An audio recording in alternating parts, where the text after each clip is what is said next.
This time, we shall request our NAPS President couple for some words of welcome. Yes, our untiring NAPS President couple, Kuya Alex and Ate Lucille Alindogan. Palapakan naman po natin po ang ating chair couple po ng NAPS po. Thank you. Thank you, Father and Ate Abel. Magandang hapon po, mga kuya at mga ate. Magandang hapon po sa inyong lahat, mga kuya at ate. Good afternoon, si Mayor Magalong, the City Mayor of Baguio, Monsignor Romy Rañada, the National Spiritual Director of NAPS, Father Jeff Habado of Baguio, Spiritual Director of BIDAPS, si Father Abel of Diocese of Malolos, nandito rin. At sa inyo, mga ate at mga kuya, good afternoon po. On behalf of the National Association of Parish Prex Secretariats and the organizing teams, it is with great honor and immense gratitude po that we welcome everyone to the city of Baguio on this day for the 16th Prex National Convention. Actually, this is the 6th convention na ginanap po dito sa Baguio, and the last ay noong 2019. So this year's theme, Prex Pilgrims on a Journey, called to be tangible signs of hope, is a powerful reminder of the mission and the purpose that bring us all together in Baguio. As we gather from across the country, we are united not only by our shared experiences, but by our collective calling to be signs of hope. Sabi nga kanina, to be tangible signs of hope. In a world that desperately needs ito yung pag-asa. As Prex pilgrims, we are called to live our faith with authenticity, to walk in the footsteps of Christ, and to be living witnesses of His love, mercy, and peace.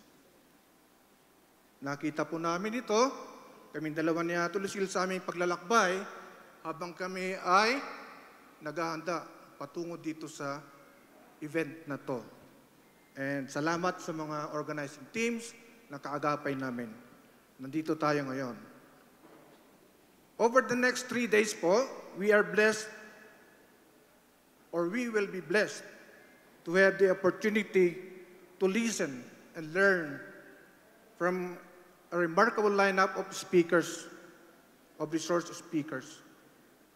These individuals who have dedicated their lives to faith, service, and social transformation will offer us inspiring insights and practical wisdom on how we can deepen our spiritual journey and continue our mission as instruments of hope.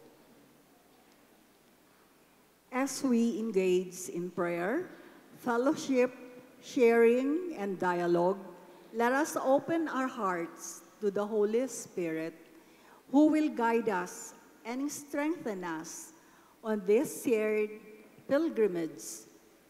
May these 3 days be a time of renewal, not only for ourselves, but for the communities we serve.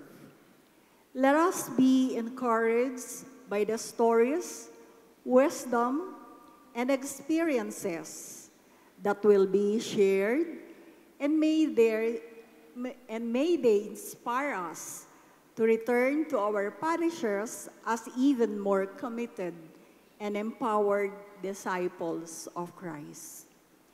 This convention is a rare gift, an opportunity to be transformed, honed by our experiences, and be equipped with the tools and understanding that we need to be more effective in our ministry, and to reaffirm our commitment to being signs of hope in a world that so needs the love of Christ.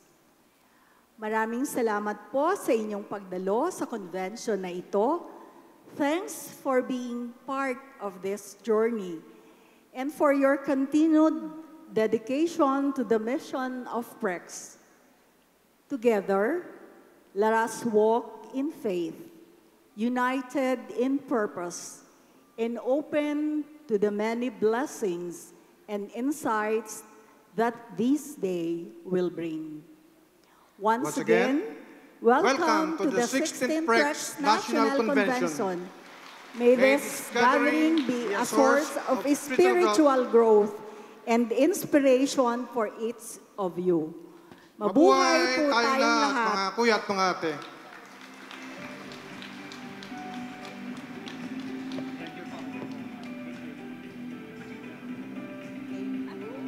First Lady. Maraming salamat po, Kuya Alex and Ate Lucille.